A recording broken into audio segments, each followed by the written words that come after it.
మనం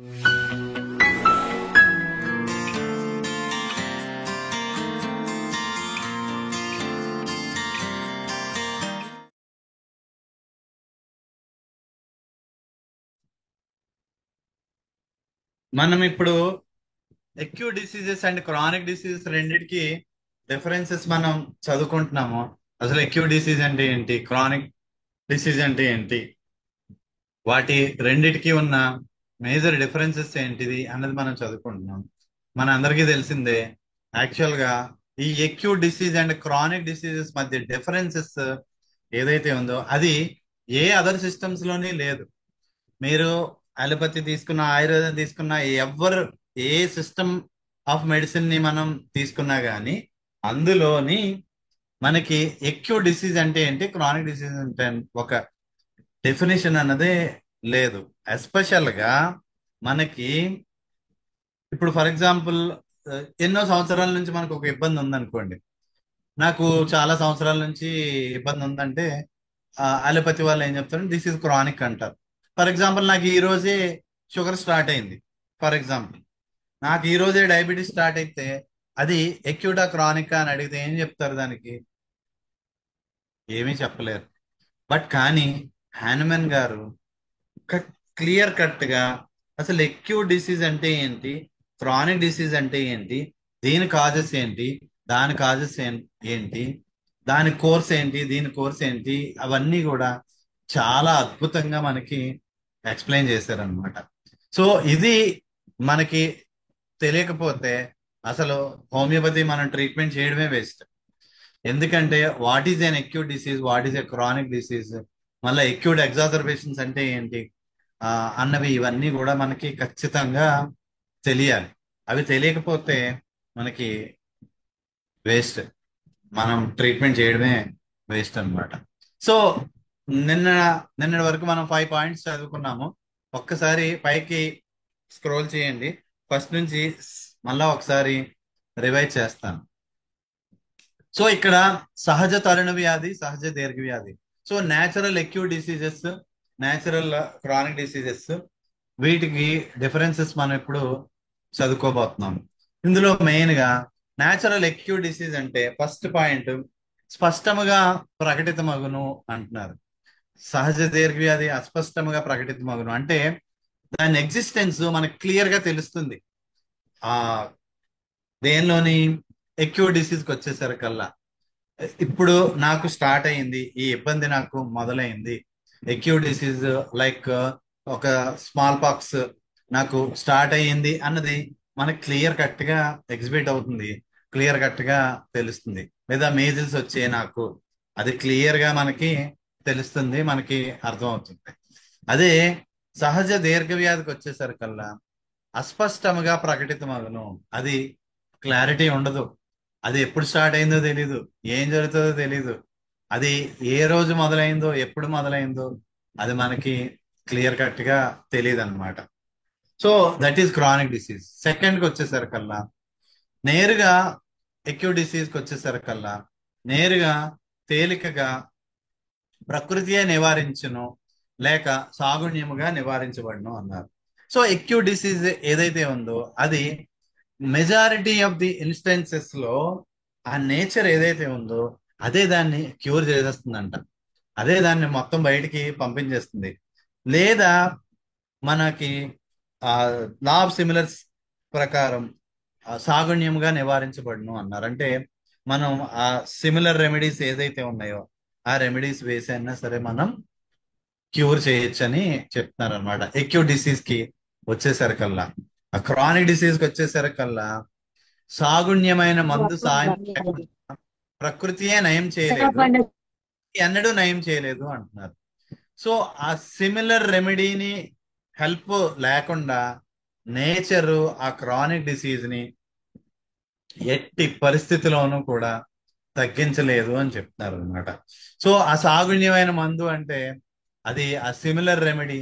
అంతేకాకుండా ఆ సిమిలర్ రెమెడీనే కాకుండా ఆ ఇంటర్నల్ గా ఉన్న ఆ బేస్ ఆఫ్ ది డిసీజ్ ఏదైతే ఉందో, root cause of the disease ఏదైతే ఉందో దాన్ని ఆ రెమెడీస్ వేస్తేనే తప్ప అది తగ్గదన్నమాట. సో క్రానిక్ డిసీజ్ అన్నది. అలోపతి ఎన్నడూ నయం చేయలేదు. అలోపతి మందులు మనం ఏవైతే వాడుతున్నామో, ఏవైతే వేస్తామో ఆ మందులు ఎట్టి పరిస్థితుల్లోని క్రానిక్ డిసీజెస్ ని నయం చెయ్యలేవు అని చెప్తున్నారు. థర్డ్, నెక్స్ట్, నిష్కారణంగా నిర్దిష్టమైన కారణం లేక, అంటే ఇడియోపతిక్ గా లేక నిమిత్త కారణంతో ఎక్సైటింగ్ వచ్చును అని చెప్తున్నారు. సో ఎక్యూ డిసీజ్ కి వచ్చేసరికల్లా ఇడియోపతిక్ గా వస్తుంది, అది తెలీదు, ఎందుకు వచ్చిందో ఎలా వచ్చిందో కూడా మనకి తెలీదు. లేదా ఏదో ఒక సింపుల్ ఎక్సైటింగ్ కాజ్ తో అనేది బయటికి రావచ్చు అన్నమాట. అది ఎక్యూట్ డిసీజ్. క్రానిక్ డిసీజ్ కి వచ్చేసరికల్లా ఓన్లీ మూలమైన దీర్ఘమయాజముల కారణంతోనే వచ్చును. ఇది చాలా చాలా ఇంపార్టెంట్. ఆ root cause of the disease ఏంటి? ఆ క్రానిక్ మయాజమ్స్ అన్నమాట. సో ఆ క్రానిక్ మయాజమ్స్ ని బేస్ మీద మాత్రమే ఈ chronic disease, natural chronic disease అన్నది వస్తుందన్నమాట. సో ఈ క్రానిక్ మయాజమ్స్ కనుక లేకపోతే అసలు డిసీజ్ అన్నదే ఉండదు. బట్ కానీ ఈ క్రానిక్ మయాజమ్స్, ఈ మొత్తం మనకు వచ్చే అసంఖ్యాకమైన డిసీజెస్ అన్నీ కూడా, ఈ కొన్ని వందల వేల లక్షల వ్యాధులు అన్నిటికీ కూడా ఈ మూడు మాత్రమే కాజెస్. సో ఈ కారణాల వల్లనే మనకి ఈ డిసీజెస్ అన్నీ వస్తాయి అని చెప్తున్నారు. సో ఈ క్రానిక్ డిసీజ్ అన్నది దాని కాజు కంపల్సరీగా మెయిన్ గా ఈ త్రీ మయాజమ్స్ వల్లనే వస్తుందని చెప్తున్నారు.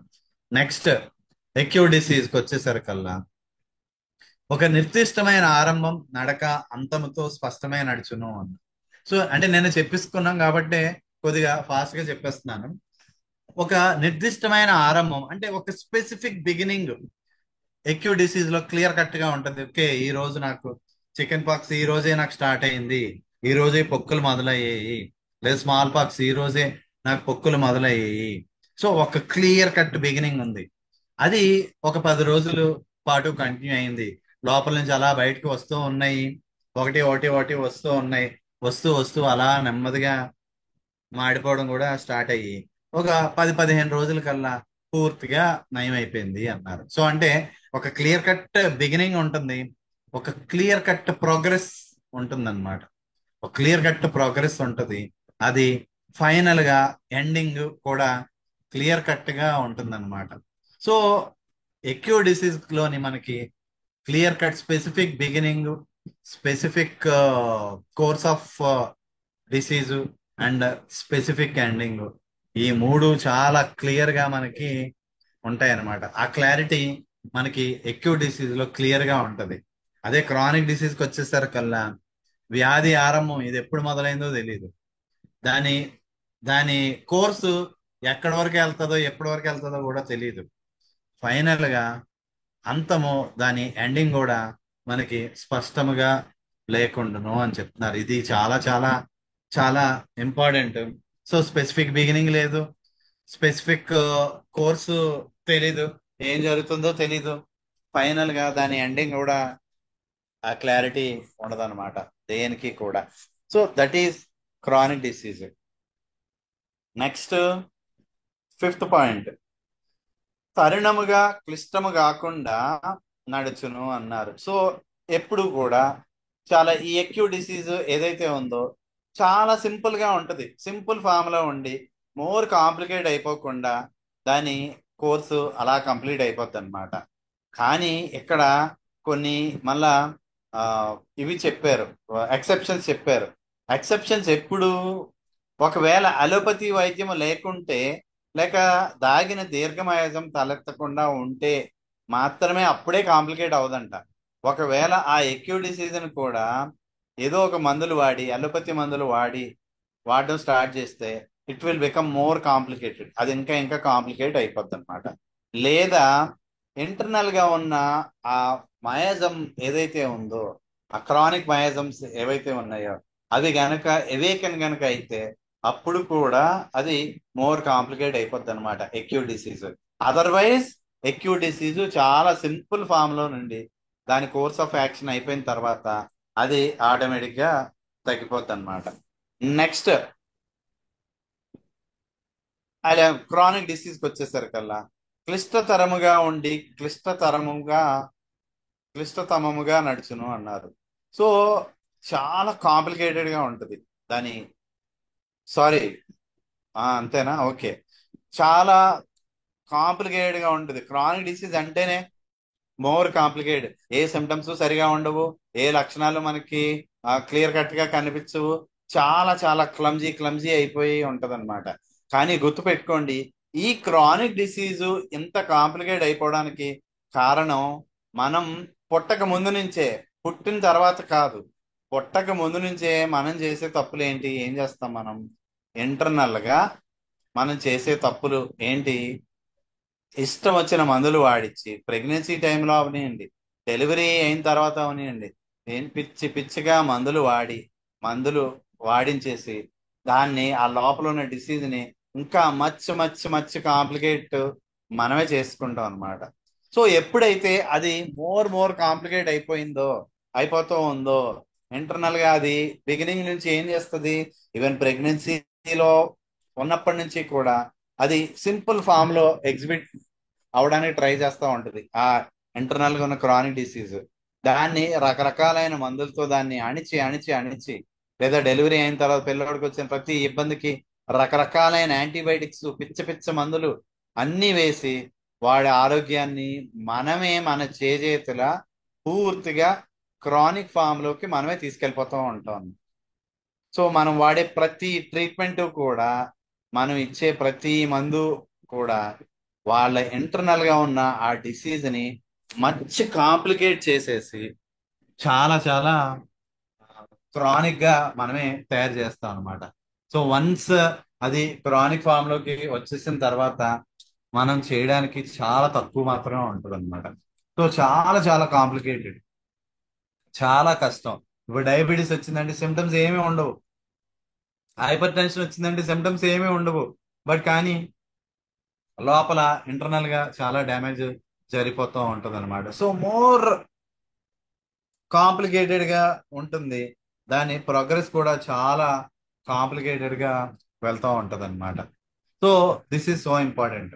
సో నెక్స్ట్ ఇప్పుడు సిక్స్త్ పాయింట్. నిన్న అక్కడి వరకు మనం చదువుకున్నాం. నెక్స్ట్ సిక్స్త్ పాయింట్ కి వచ్చాం మనం. ఎక్యూ డిసీజ్ కి వచ్చేసరికల్లా ప్రకృతిలో చాలా స్వల్ప సంఖ్యలో ఉన్నవి అంటున్నారు. సో ఎక్యూ డిసీజ్ కి వచ్చేసరికల్లా చాలా చాలా తక్కువ, వేల మీద లెక్క పెట్టచ్చు. ఇందులోనే మనకి స్ఫోటకము, తడపర వంటి తరుణ మయాజములు అన్నారు. సో ఎక్యూడ్ మయాజమ్స్ అంటే మనకి, ఈ స్ఫోటకం అంటే స్మాల్ పాక్స్, తడపర అంటే మీజిల్స్, ఇలాంటి ఎక్యూడ్ మయాజమ్స్ చాలా చాలా తక్కువ ఉన్నాయి. హార్డ్లీ మనం ఆ ఒరిజినల్ బుక్ లో చూస్తే 7-8కి మించి లేవు ఎక్యూట్ మయాజమ్స్ అనేవి ఏవైతే ఉన్నాయో. బట్ కానీ క్రానిక్ మయాజమ్స్ కూడా అంతకన్నా చాలా తక్కువ చెప్పాలంటే. ఎందుకంటే ఇక్కడ ఎక్యూడ్ మయాజమ్, ఇప్పుడు స్మాల్ పాక్స్ అనేది ఒక ఎక్యూడ్ మయాజము, మీజిల్స్ అనేది ఒక ఎక్యూడ్ మయాజము, అలాగా మనం నెంబర్ వైజ్ లెక్కేసుకుంటే 7-8 వరకు ఉన్నాయి. బట్ కానీ క్రానిక్ మయాజమ్స్ వచ్చేసరికల్లా అలా కాదు, ఉన్నాయి మూడు. సోరా, సిఫిలిస్, సైకోసిస్ లను మూడు తెలిపిన దీర్ఘమయాజముల కారణములతో అసంఖ్యాక పరిణామ వ్యాధి రూపములుగా ఉన్నవి అంటారు. అక్కడ బ్రాకెట్ లో వైగుణ్య చికిత్సలతో అని చెప్తున్నారు. అంటే అర్థం ఏంటి? ఉన్న మయాజమ్స్ మూడే, ఒకటి సోరా, ఇంకొకటి సిఫిలిస్, ఇంకొకటి సైకోసిస్. ఉన్న మయాజమ్స్ ఈ మూడే. కానీ అక్కడ అక్కడ దీర్ఘ ఈ సోరా, సిఫిలిస్, సైకోసిస్ లను మూడు తెలిపిన దీర్ఘమయాజముల కారణములతో అసంఖ్యాక పరిణామ వ్యాధి రూపములుగాను, అంటే ఇన్యూమరబుల్ డిసీజెస్ అని చెప్తారనమాట.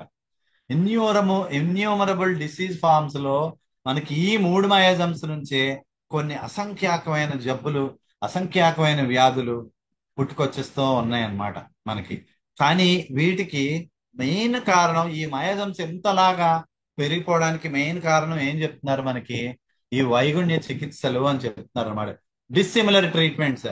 ఈ డిస్సిమిలర్ ట్రీట్మెంట్స్ ఏవైతే చేస్తున్నారో, ఆ డిస్సిమిలర్ ట్రీట్మెంట్స్ తో ఆ ఇంటర్నల్ గా ఉన్న ఆ మయాజమ్స్ ఏవైతే ఉంటాయో అవి ఇంకా కాంప్లికేట్ అయిపోయి ఇంకా కొత్త వ్యాధుల్ని మనకి పుట్టుకొస్తూ ఉన్నాయి అన్నమాట. సో ఫైనల్ గా మనకి అర్థమవుతుంది ఏంటంటే, ఎక్కడ చూసినా సరే మన ఈ మయోజమ్స్ పెరగడానికైనా లేదా క్రానిక్ డిసీజ్ పెరగడానికైనా దేనికైనా ఒక ఎక్యూట్ డిసీజ్ మోర్ కాంప్లికేట్ అయిపోయి క్రానిక్ ఫామ్ లోకి మారిపోవడానికైనా దేనికైనా సరే ఉన్న causes, main important factors treatments అని మనకి అర్థమవుతుంది. క్రానిక్ డిసీజెస్ బుక్ లో చాలా సార్లు మనకి నొక్కి ఒక్కడని చెప్పింది ఇదే అన్నమాట. సో డిస్సిమిలర్ ట్రీట్మెంట్స్ మనం తీసుకునే అలోపతి ట్రీట్మెంట్స్ ఏవైతే ఉన్నాయో ఆ ట్రీట్మెంట్స్ వల్లనే మెయిన్ కారణం మన ఇంటర్నల్ గా ఉన్న ఈ మయోజమ్స్ ఏవైతే ఉన్నాయో అవి ఇంకా ఇంకా ఇంకా ఇంకా కాంప్లికేట్ అయిపోయి అసంఖ్యాకమైన ఈ క్రానిక్ డిసీజెస్ ని అవి ప్రొడ్యూస్ చేసేస్తున్నాయి అన్నమాట. సో అందుకే మనం ప్రెగ్నెన్సీ నుంచి మందు వాడాలి, మన హోమియో ట్రీట్మెంటే తీసుకోవాలి సాధ్యమైనంత వరకు. తీసుకుంటే వాళ్ళకి పుట్టిన బిడ్డకి ఎక్కువ సమస్యలు రావు, లేదా ఆ మదర్ కి కూడా ఏ ఇబ్బందులు లేకుండా ఆ అవుతుందని మనం చెప్పుకుంటూ ఉంటాం. అది ఎందుకంటే మనకి తెలియకుండానే, మనకి తెలుసో తెలియకో మనం ప్రెగ్నెన్సీ ముందు నుంచే ఆ పేషెంట్ లోపల ఉన్న ఆ బేబీ ఎవరైతే ఉంటారో వాళ్ళకి మనం ట్రీట్మెంట్ స్టార్ట్ చేసేస్తున్నట్టు. ఈ ట్రీట్మెంట్ స్టార్ట్ చేసినప్పుడు ఇక్కడ మనం ఇంకా చాలా లోతుగా ఆలోచించాల్సిన పాయింట్లు కొన్ని ఉన్నాయి. ఏంటంటే ఇప్పుడు నాకు ఫర్ ఎగ్జాంపుల్ నాకు ఇప్పుడు షుగర్ వచ్చింది, డయాబెటీస్ వచ్చింది. ఫర్ ఎగ్జాంపుల్ నాకు డయాబెటీస్ వచ్చిందంటే నాకు ఈ డయాబెటీస్ ఈ రోజు వచ్చిందా, లేదా మా అమ్మ కడుపులో ఉండగా నేను అప్పుడే మొదలైందా? మనం ఆలోచిస్తే అప్పుడే మొదలైంది. వన్స్ ఈ జైగోట్ ఫార్మేషన్ ఎప్పుడైతే జరుగుతుందో అప్పటి నుంచే ఈ డిసీజ్ అన్నది స్టార్ట్ అయిపోతాయి. మనకు వచ్చే డిసీజులన్నీ కూడా మాక్సిమం అక్కడే స్టాంపింగ్ అయిపోతాయి.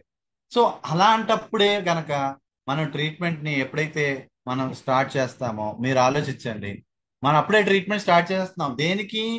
ఈ క్రానిక్ డిసీజెస్ కి.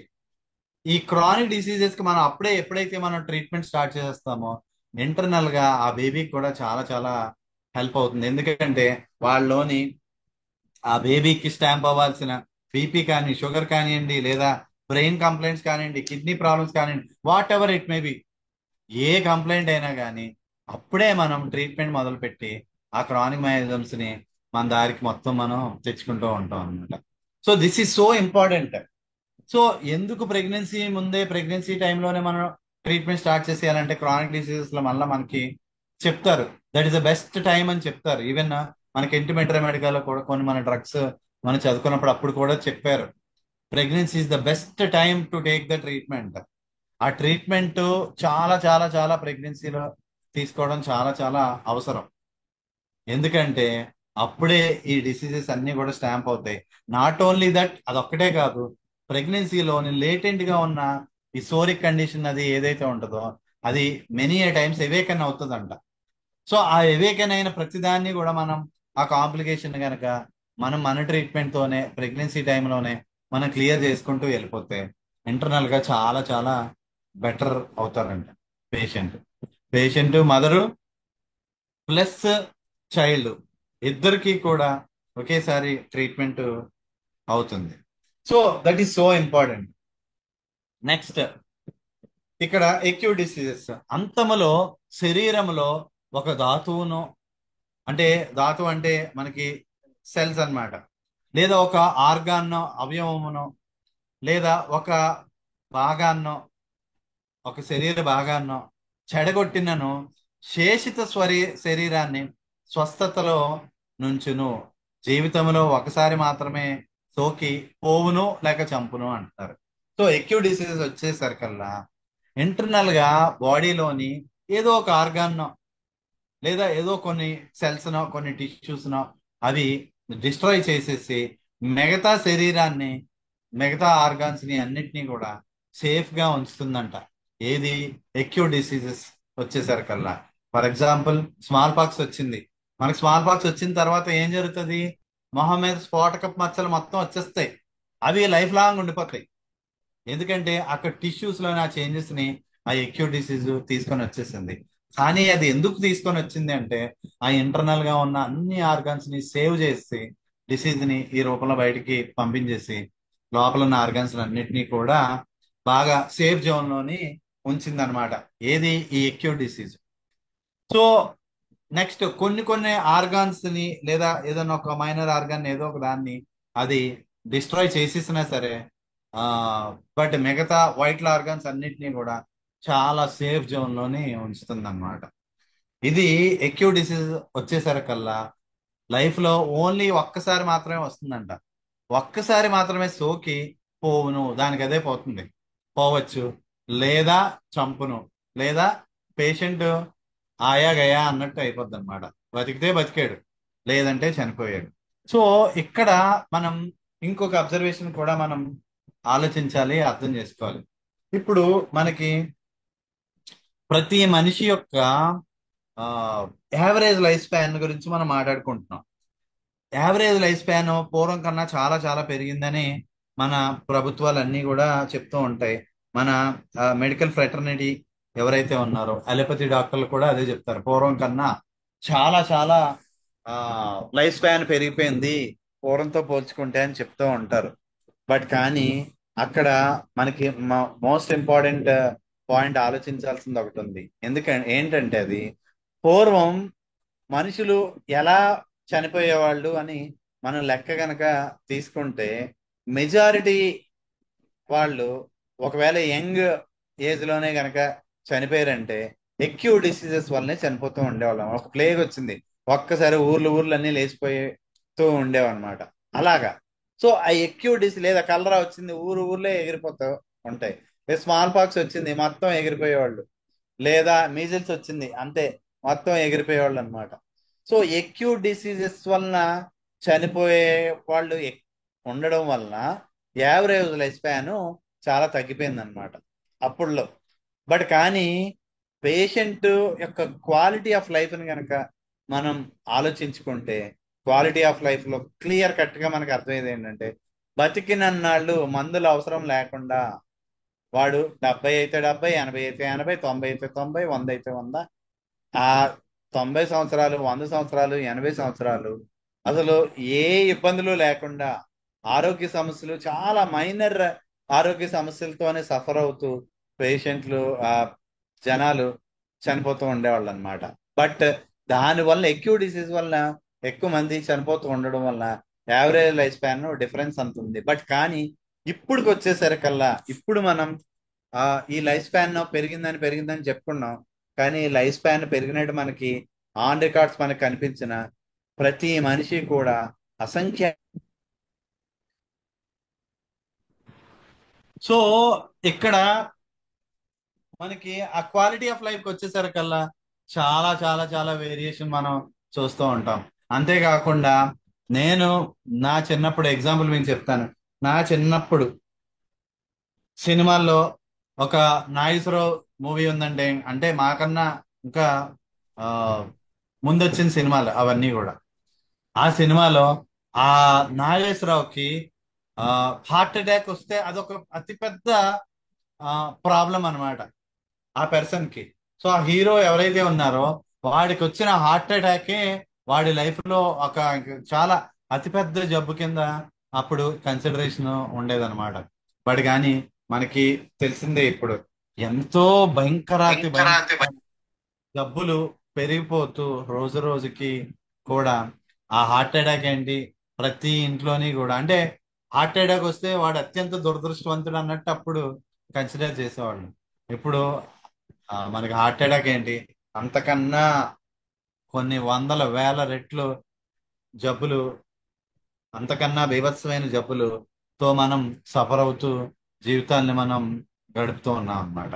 సో అందువలన మనం ఆ క్వాలిటీ ఆఫ్ లైఫ్ ని కన్సిడరేషన్ లోకి చేస్తే, అసలు మన ఆరోగ్యాలతో పోల్చుకుంటే అప్పుడు పూర్వం వాళ్ళ ఆరోగ్యమే చాలా చాలా బెటర్ అని మనకి అర్థమవుతుంది అనమాట. ఎందుకంటే వాళ్ళకి ఈ ఆ ట్రీట్మెంట్స్ అవైలబిలిటీ ఎక్కువ లేకపోవడం కూడా వాళ్ళకి ఒక రకమైన బ్లెస్సింగ్ అనమాట. సప్రజన్లు అవి కంపారిటివ్ గా ఇప్పుడుతో పోల్చుకుంటే అప్పుడు కంపారిటివ్ గా చాలా తక్కువే ఉండేది. బట్ ఇప్పుడు ఇంకా ఇంకా ఇంకా ఇంకా పెరిగిపోవడంతో సో ఇది మన ఊహకు కూడా అందదనమాట. కమింగ్ మన ఎక్కువ టైం కూడా అవసరం లేదు, కమింగ్ ఇంకొక 20-30 ఇయర్స్ లో కూడా మనం ఊహించలేనన్ని ఆ పరిణామాలు అయితే ఎదురవుతాయి. వీటన్నిటికీ కూడా మనం సిద్ధమై ఉండాలన్నమాట. అయితే హోమియో డాక్టర్లుగా మన ఒక్కరం మాత్రమే వాటిని ఫేస్ చేయగలమని అయితే నేను ఖచ్చితంగా చెప్పగలను. ఎందుకంటే అలోపతి ఈజ్ ఫెయిలింగ్. అలాగా తెలియకుండానే, వాళ్ళకి తెలియకుండానే, మనకి తెలియకుండానే చాప కింద నీరులాగా రోజు రోజుకి, సంవత్సరం సంవత్సరంకి కూడా డిసీజెస్ ఇంకా ఇంకా ఇంకా ఇంకా పెరిగిపోతూ ఉన్నాయన్నమాట. సో పాస్ట్ 10 years కి ఇప్పటికి చాలా వేరియేషన్ వచ్చింది. పాస్ట్ 20 years కి ఇప్పటికి ఇంకా ఇంకా చాలా ఎక్కువ వేరియేషన్ వచ్చిందనమాట. సో ఆ, మనం మన బాధ్యత ఏంటంటే మన ట్రీట్మెంట్ నే మనం నమ్ముకొని, మన ట్రీట్మెంటే హానుమాన్ గారు చెప్పిన ప్రిన్సిపల్స్ అన్నిటినీ కూడా మనం బాగా ఆకలింపు చేసుకొని మనం ముందుకెళ్తూ ఉంటే అప్పుడు కానీ మనం మన ఆరోగ్యాలను బాగుపరచుకోలేము. ఆ అప్పుడు కానీ మన ఆరోగ్యాలు బాగుపరచుకోగలం. మనతో ఆరోగ్యంతో పాటుగా మనల్ని నమ్ముకున్న పేషెంట్ల ఆరోగ్యాలను కూడా మనం కాపాడగలిగిన అవుతాం అన్నమాట. సో నెక్స్ట్, సో ఇక్కడ ఎక్యూట్ డిసీజ్ వచ్చేసరికల్లా వచ్చింది, దాన్ని నేచరే దాన్ని బయటికి పంపించేసింది, క్యూర్ చేసేసుకుంది. లేదా అదర్వైజ్ ఏదో హోమియోపతిక్ రెమెడీ ఏదో ఒకటో రెండో మాక్సిమం ఆ రెమెడీస్ తోనే అది పూర్తిగా తగ్గిపోతుంది అనమాట. లేదా అదర్వైజ్ కొన్ని సందర్భాల్లో డెత్ కూడా వెళ్ళిపోవచ్చు with or without treatment. So acute disease వలన చనిపోయినా చనిపోవచ్చు, లేదా క్యూర్ అయినా అయిపోవచ్చు అనమాట. సో నెక్స్ట్ మనకి ఆ క్రానిక్ డిసీజ్ వచ్చేసరికల్లా ఇక్కడ ఏం జరుగుతుందంటే, మధ్యలో ఈ క్రానిక్ డిసీజ్ వచ్చిన తర్వాత ఏం జరుగుతుందంట, మధ్యలో ఒక ధాతువునో అంటే సెల్స్నో, కొన్ని టిష్యూస్నో, లేదా ఒక ఆర్గాన్నో, ఒక పార్ట్నో బాడీలోని మొత్తం డిస్ట్రాక్ట్ చేసి అంతటితో ఆగిపోదంట. ఆగకుండా శేషిత శరీరమును మృత్యుముఖముగా నడుపును అంటున్నారు. ఇందులో కూడా చాలా చాలా డెప్త్ లోని మీనింగ్ ఉందన్నమాట. సో ఈ క్రానిక్ డిసీజ్ వచ్చిన తర్వాత ఏం జరుగుతుంది, లోపల ఏదో ఒక ఆర్గాన్ పట్ట లేదా ఏదో ఒక టిష్యూస్ ఎగిరిపోయి అంతటిదా ఆగిపోదు. అది ఆగకుండా అది ఇంకా కంటిన్యూ అవుతుంది. ఎలాగా, ఆ మిగిలిన బాడీ ఏదైతే ఉందో ఆ మిగిలిన బాడీని నెమ్మదిగా డెత్ వైపు తీసుకొని వెళ్ళిపోతా ఉంటదంట. So this is so important అన్నమాట. సో క్రానిక్ డిసీజ్, అందుకే క్రానిక్ డిసీజ్ వచ్చేసరికల్లా వన్స్ ఇది వచ్చిన తర్వాత, అదే నెక్స్ట్ పాయింట్ అదే చెప్తున్నారు. ఓకే, సో సారీ, యాక్చువల్ గా ఈ 8 2 మనం కలిసిపోయి ఇక్కడ ప్రింట్ మిస్టేక్ వలన ఈ ఎక్యూట్ డిసీజ్ లో 8వ పాయింట్ ఇందాక చెప్పాను నేను. ఆ ఇప్పుడు 7వ పాయింట్ మనం క్రానిక్ డిసీజ్ చదువుకుంటాం అనమాట. సో ఫైనల్ గా డెత్ వైపు మనల్ని అలాగ తీసుకొని వెళ్ళిపోతూ ఉంటది అనమాట. ఈ క్రానిక్ డిసీజ్ యొక్క మెయిన్ దాని మిషన్ ఏంటంటే మనల్ని నెమ్మదిగా డెత్ వైపు తీసుకొని వెళ్ళిపోతూ ఉండడం అనమాట. ఒక పక్క వైటల్ ఫోర్స్ దాంతో అలా ఫైట్ చేస్తూ ఉంటది. కానీ ఈ వైటల్ ఫోర్స్ కొన్ని సందర్భాల్లో, చాలా సందర్భాల్లో అది ఇంకా ఏమీ చేయలేని పరిస్థితిలో మనం మన అస్త్రాల్ని ఏవైతే ఉన్నాయో, యాంటీ మయాజ్మాటిక్ రెమెడీస్ ఏవైతే ఉన్నాయో ఆ రెమెడీస్ యొక్క అసిస్టెన్స్ ని దాని లక్షణాలకు తగ్గట్టు మనం గనక ఇస్తే ఖచ్చితంగా మన వైటల్ ఫోర్స్ ఏదైతే ఉందో అది టోటల్ గా మళ్ళా ఎనర్జైజ్ అయ్యి ఆ డిసీజ్ ని మళ్ళా డిసీజ్ తో ఫైట్ చేసి దాన్ని మళ్ళా ఆ ఎవేకెంట్ స్టేట్ నుంచి లేటెంట్ స్టేట్ కి తీసుకొని వెళ్ళిపోతూ ఉంటది అనమాట. సో ఇది మనిషి పుట్టక ముందు నుంచే ఈ పోరాటం అనేది స్టార్ట్ అయిపోద్ది. ఈ వైటల్ ఫోర్స్ కి, ఈ డిసీజ్ ఫోర్స్ కి జరిగే పోరాటం మనం పుట్టక ముందే స్టార్ట్ అయిపోతుంది అనమాట. సో బట్ అది నిరంతరం మనం చనిపోయే వరకు కూడా అది జరుగుతూనే ఉంటుందన్నమాట. సో నెక్స్ట్ క్రానిక్ డిసీజ్ కి వచ్చేసరికల్లా, ఇక్కడ ఎక్యూట్ డిసీజ్ కి వచ్చేసరికల్లా ఏం చెప్పుకున్నాం, లైఫ్ లో ఒక్కసారి మాత్రమే వస్తుంది. స్మాల్ పాక్స్ ఒక్కసారే వస్తుంది, మీజిల్స్ ఒక్కసారే వస్తుంది, అది పదే పదే పదే పదే రాదు. ఒక్కసారి మాత్రమే సోకి పోవును, తర్వాత పోతుంది, లేదా డెత్ చంపేస్తుంది. అదే క్రానిక్ డిసీజ్ కి వచ్చేసరికల్లా జీవితంలో ఒక్కసారి సోకినను, ఒక్కసారి మొదలైందంటే జీవితాంతం వదలదు, లైఫ్ లాంగ్ మనం పోయే వరకు వదలదు. సో క్రానిక్ డిసీజ్ అంటే అది అసలు దాని అర్థం అది. It once starts, it will be life long అన్నమాట. సో దాన్నే మనం క్రానిక్ డిసీజ్ అంటాం. ఒక కిడ్నీ ఫెయిల్యూర్ స్టార్ట్ అయింది, లైఫ్ లాంగ్ ఉండిపోద్ది. ఒక డయాబెటీస్ స్టార్ట్ అయింది, లైఫ్ లాంగ్ ఉండిపోద్ది. ఒక ఆ మనకి హైపర్ టెన్షన్ స్టార్ట్ అయింది, లైఫ్ లాంగ్ ఉండిపోద్ది. ఒక థైరాయిడ్ స్టార్ట్ అయింది, లైఫ్ లాంగ్ ఉండిపోద్ది. లైఫ్ లాంగ్ అంటే ఎప్పటి వరకు? మనం చచ్చిపోయే వరకు కూడా అది మనతోనే ఉంటది అనమాట. సో క్రానిక్ డిసీజ్ కి మోస్ట్ మోస్ట్ ఇంపార్టెంట్ డెఫినేషన్ ఇదే. No specific beginning. Specific beginning అన్నది తెలియదు, ఎప్పుడు మొదలైంది ఏంటిదన్నది తెలియదు. కోర్స్ ఆఫ్ యాక్షన్ లో కంటిన్యూస్ గా పెరుగుతూనే ఉంటది, అది తగ్గడం అన్నది ఉండదు. అది అలాగా కోర్స్ ఆఫ్ యాక్షన్ లో పెరుగుతూనే ఉంటది. ఎప్పటి వరకు? లైఫ్ లో మనం చచ్చిపోయే వరకు కూడా అది కంటిన్యూ అవుతూనే ఉంటుంది అనమాట. సో ఒక్కసారి once affected, life long friend అన్నమాట. మనం మనం వద్దనుకున్నా కాదనుకున్నా సరే మనల్ని వదిలిపెట్టదు. దట్ ఈస్ క్రానిక్ డిసీజ్ అంటారు. So this is so important, ఎందుకంటే ఈ డెఫినేషన్ వేరే ఏ అదర్ సిస్టమ్స్ ఆఫ్ మెడిసిన్ లోని కూడా ఇవ్వలేదు. ఓన్లీ మన ఈ థియరీ ఆఫ్ క్రానిక్ డిసీజెస్ ఈ బుక్ లోని మాత్రమే మనకి ఇచ్చారు హాన్మన్ గారు. సో దీన్ని మనం బాగా అర్థం చేసుకుంటేనే గాని మనకి అసలు హోమియో సిద్ధాంతాలు అవి కూడా మనకి బాగా అర్థం కావు. సో మనం చెప్తూ ఉంటారు కాలేజీలో వచ్చేసరికల్లా, కాలేజీలో చాలా డిస్కషన్స్ జరుగుతూ ఉంటాయి. మనం మనం హోమియో డాక్టర్గా మనం ఇవన్నీ కాదు, క్రానిక్ ఎవడన్నా చేస్తాడు, మనం ఎక్యూటివ్ చెయ్యాలి అని చాలా మా కాలేజీలో మేము చదువుతున్నప్పటి నుంచి కూడా కంటిన్యూ అవుతూ ఉండేవి ఈ టాపిక్స్ అన్ని కూడా. ఎక్యూటివ్ చేస్తేనే మనం మన హోమియోని, అసలు ఎక్యూట్ చేయలేకపోతే మనం వేస్ట్ అని అన్నట్టు మాట్లాడుతూ ఉండేవాళ్ళు అనమాట. అసలు ఎక్యూట్ అంటే ఏంటో మనకే తెలియదు, అసలు క్రానిక్ అంటే ఏంటో మనకే తెలియదు. సో ఆ ఎక్యూట్ క్రానిక్ కి మధ్య డిఫరెన్స్ తెలియని వాళ్ళే అలా మాట్లాడతారు అనమాట. Whatever we are facing, whatever the complications మనకి వస్తూ ఉన్నాయో అవన్నీ కూడా మాక్సిమం క్రానిక్. ఎందుకంటే ఒకసారి వచ్చాయంటే ఇంకా లైఫ్ లాంగ్ మనకి కంటిన్యూ అవుతూనే ఉంటాయి. So this is so important. మనకు వచ్చే కాంప్లికేషన్స్ అన్నీ కూడా వాటి రూట్ కాజ్ దీస్ మయాజమ్స్. ఈ మూడు మయాజముల బేస్ లోంచే మనకి వస్తున్నాయి. సో ఆ మయాజమ్స్ వల్లనే మనకు వచ్చే ఈ డిసీజెస్ కాంప్లికేషన్లు అన్నీ కూడా వస్తాయి. సో అవి ఎక్యూడా క్రానిక్? హానిమన్ గారు చెప్పిన దాని ప్రకారం మనకు వచ్చే ప్రతిదీ కూడా మనకి క్రానిక్ అన్నమాట. సో ఎక్కడ చెప్పినా ఈ జీవితంలో ఒకసారి సోకిన జీవితాంతం వదలదంటే అది ఆ మయజమ్స్ గురించే చెప్తూ ఉన్నారు అనమాట మనకి. సో నెక్స్ట్ పాయింట్, సమిష్టి పరముగా ప్రతిసారి మారు రూపాలతో సాంక్రామికంగా ఎపిడెమికల్లీ అంటువ్యాధుల్లాగా వ్యాపించును అంటున్నారు.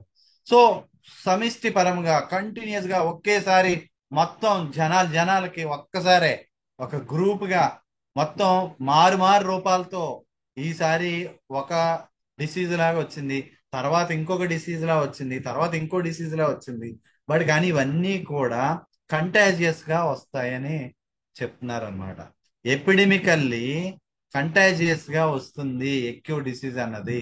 ఇది చాలా చాలా చాలా ఇంపార్టెంట్ అన్నమాట. బట్ కానీ ప్రతిసారి మారు రూపాలతో వస్తుందని చెప్తున్నారు.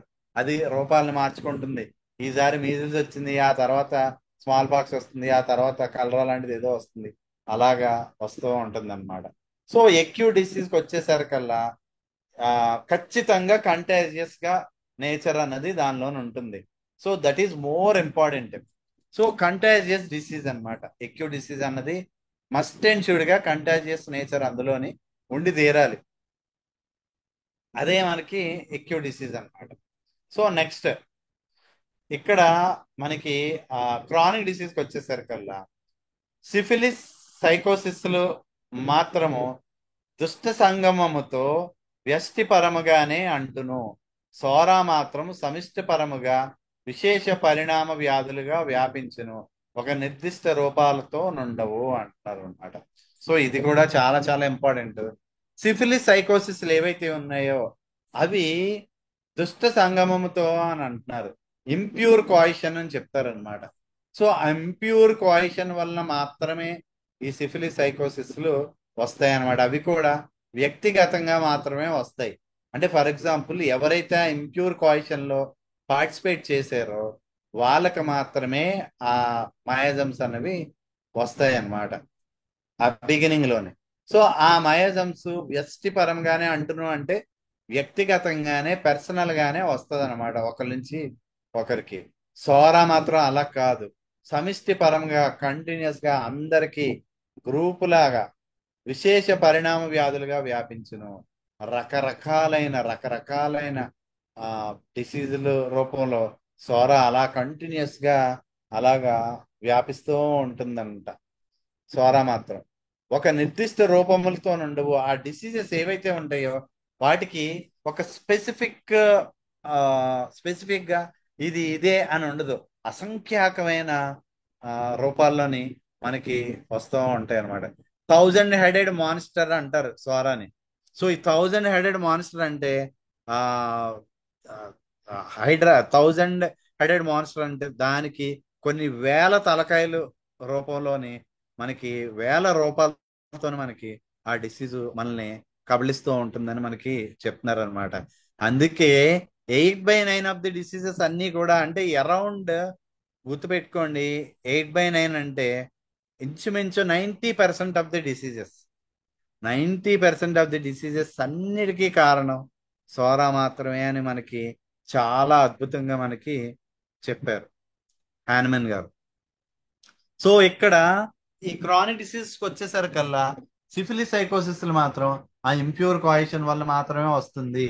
అంటే ఎవరికైతే గనోరియా ఉందో ఆ గనోరియా ఉన్న పర్సన్ తోని అది ఎక్యూడ్ ఫామ్ లో ఉన్నప్పుడు ఆ ఆ పర్సన్ తోని ఎవరైతే ఆ ఇంప్యూర్ కాయిషన్ చేస్తారో వాళ్ళకి ఖచ్చితంగా వచ్చేస్తుందని చెప్తున్నారు.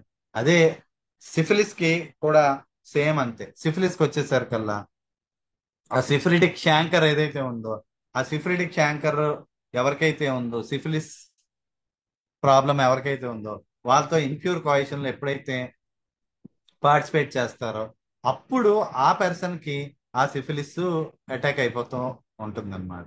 సోరా మాత్రం అలా కాదు, అలా గ్రూప్ గా అసలు మనకి తెలియకుండానే ఒకరి నుంచి ఒకరికి స్ప్రెడ్ అయిపోద్దంట సోరా. అందులోని మనకి ఈ థియరీ ఆఫ్ క్రానిక్ డిసీజ్ లను మళ్ళా సోరా ఎలా వ్యాపిస్తుందా ఇవన్నీ కూడా మనకి తర్వాత చెప్తారు. సో ఇక్కడ డిసీజెస్ కి మాత్రం ఒక నిర్దిష్ట రూపం అన్నది ఉండదు. ఈ క్రానిక్ డిసీజ్ అంటే ఇది ఇలానే ఉంటుంది, ఇది ఇలానే ఉంటుంది అని చెప్పలేం. ఇప్పుడు మనకు వస్తున్న ప్రతి డిసీజ్ ఇంకా రకరకాలైన వ్యాధులు అన్నీ కూడా ఇవి క్రానిక్ అని వాటి మూలం ఆ, ఈ మైజమ్స్ నుంచే అది బయటికి వస్తుందని కూడా మనకి అర్థమవుతుంది అనమాట. నెక్స్ట్ ఫైనల్ గా 10th పాయింట్, లాస్ట్ పాయింట్, ప్రాంతీయముగా local chronic sorry acute diseases గురించి చెప్తున్నారు అనమాట. ప్రాంతీయముగా భావించి దీనిలో వచ్చు చర్మ వ్యాధిని బాహ్య చికిత్సలతో అణిచినప్పుడు తరుణముగా క్లిష్టమగును అని చెప్తున్నారు. సో ఇది లోకల్ మ్యాలడీనే కదా, ఏముంది, ఇది స్కిన్ కంప్లైంటే కదా, స్మాల్ పాక్స్ అవనండి, మీజిల్స్ అవనండి, స్కిన్ కంప్లైంటే కదా అని దాన్ని రకరకాలైన మందులతో కనుక సప్రెస్ చేస్తే అది ఎక్యూడ్ గానే మోర్ కాంప్లికేట్ అయిపోద్దంట. అంటే వాడి పీకల మీదకి వచ్చి వాడు పేషెంట్ పైకి వెళ్ళిపోయేంత కాంప్లికేట్ అయిపోతుందని చెప్తున్నారు ఎక్యూట్ డిసీజ్కి వచ్చేసరికల్లా. బట్ క్రానిక్ డిసీజ్కి వచ్చేసరికల్లా ప్రాంతీయముగా భావించి దీనిలో వచ్చి చర్మ వ్యాధిని పైన వైగుణ్య చికిత్సలతో అణిచినప్పుడు దీర్ఘముగా క్లిష్టతరమగును అని చెప్తున్నారు అనమాట. సో ఈ క్రానిక్ డిసీజ్కి వచ్చేసరికల్లా మనకి ఆ, బయటికి వచ్చే స్కిన్ కంప్లైంట్స్ ఏవైతే ఉన్నాయో వాటిని మనం సప్రెస్ చేసి రకరకాలైన ట్రీట్మెంట్స్ తో సప్రెస్ చేసినప్పుడు అది ఇంటర్నల్ గా చాలా క్రానిక్ గా మోర్ కాంప్లికేట్ అయిపోతుందని మనకి చెప్తున్నారు అనమాట. సో ఓవరాల్ గా ఈ 10 పాయింట్లు మోస్ట్ ఇంపార్టెంట్ పాయింట్లు. ఇది మనకి బాగా అర్థమైతే మనకి హోమియోపతి మందులు ఎందుకు వాడాలన్నది బాగా అర్థం అవుతుంది అనమాట. సో ఈ 10 పాయింట్లు మళ్ళా ఒక్కసారి ఆ బాగా అర్థం చేసుకునే ప్రయత్నం చేయండి. మీకు మనకి చాలా చాలా చాలా చాలా హెల్ప్ అవుతుంది. ఇవి అర్థం కాకపోతే మనకు అసలు హోమియోపతి మినిమం కూడా అర్థం కాదు. సో ఈ క్రానిక్ డిసీజ్ అంటే ఏంటి, ఎక్యూట్ డిసీజ్ అంటే ఏంటి? క్రానిక్ డిసీజ్ బేస్ అందరికీ తెలిసిందే. ఈ ఈ 3 మైజమ్స్ నుంచి వస్తుందని మనకి అందరికీ తెలిసిందే. బట్ కానీ no specific beginning, continuous progress, lifelong, it goes after death only. అది క్రానిక్ డిసీజ్. ఎక్యూట్ డిసీజ్ అయితే క్లియర్ కట్ స్పెసిఫిక్ బిగినింగ్ ఉంటుంది, స్పెసిఫిక్ కోర్స్ ఆఫ్ యాక్షన్ ఉంటుంది. ఫైనల్ గా it may end in cure or it may end in death అన్నమాట. That is acute. So acute disease వచ్చేసరికల్లా చాలా తక్కువ మాత్రమే ఉన్నాయి. బట్ మనకు వచ్చే ప్రతి జబ్బు, మనం చూసే ప్రతి జబ్బు అన్నీ కూడా మనకి క్రానిక్కే. ఆ క్రానిక్ డిసీజెస్ అది ఆ మయాజమ్స్ నుంచి వచ్చినవే అని మనం అర్థం చేసుకోవాలి. సో ఆ, ఇంతటితో ఈ పేజ్ కంప్లీట్ అయిపోయింది మనకి. సో ఈ ఎక్యూట్ డిసీజెస్, క్రానిక్ డిసీజెస్ ని మనం చిన్నగా బ్రీఫ్ చేసాము. మొత్తం వాటి యొక్క డిఫరెన్సెస్ ని మనం పూర్తిగా అర్థం చేసుకున్నాము. సో ఇంతటితో మనకి పార్ట్ 1 కంప్లీట్ అయిపోయింది. ఈ బుక్ లో పార్ట్ 1 కంప్లీట్ అయిపోయింది. సో పార్ట్ 2 మనం ఆ, రేపటి నుంచి మనం చదువుకోబోతున్నాం అన్నమాట. సో పార్ట్ 2లో మనకి మెయిన్ గా హానిమన్ గారి సాగుని సూత్రము ఔషధ గుణాలను కనుగొన్న తర్వాత సర్వదీర్ఘ వ్యాధులకు సోరా తత్వం కారణమని కనుగొనక పూర్వము తనకు కలిగినవి కొన్ని సంపూర్ణ విజయాలుగాను కొన్ని అసంపూర్ణ విజయాలుగాను ఉన్నవని గ్రహించి అసంపూర్ణ విజయాలలో హానిమన్ గారికి కలిగిన సందేహాలను వాటికి హానిమన్ గారి సమాధాన స్ఫూర్తిని కూడా ప్రస్తావించారు. వాటి గురించి మనం తెలుసుకుంటాం అన్నమాట. అంటే హానిమన్ గారి సోరా ఈ క్రానిక్ డిసీజెస్ ని కనుక్కోక ముందు కొన్ని బాగానే తగ్గిపోతున్నాయి, కొన్ని అసలు తగ్గట్లేదు, అవి ఎందుకు తగ్గట్లేదు అని ఆలోచించడం స్టార్ట్ చేశారు. అవి ఆలోచించడం స్టార్ట్ చేసిన తర్వాతే ఆయన మళ్ళా హోమియోపతి ప్రాక్టీస్ ని ఆపేస్తారు కొన్ని సంవత్సరాల పాటు. ఆపేసిన తర్వాత అప్పుడు మళ్ళా ఆ ఈ క్రానిక్ డిసీజెస్ మీద రీసెర్చ్ చేసి ఫైనల్ గా ఆ క్రానిక్ డిసీజెస్ యొక్క కాజు, అది వాటి యొక్క తత్వాలు అవన్నిటినీ కూడా మనకు కనుక్కొని మనకి ఆ చెప్పారనమాట. సో రేపటి క్లాసులో మనం అవి ఆ రేపు థర్స్డే కదా హాలిడే, మళ్ళీ ఎల్లుండి క్లాసులో మనం అది మనం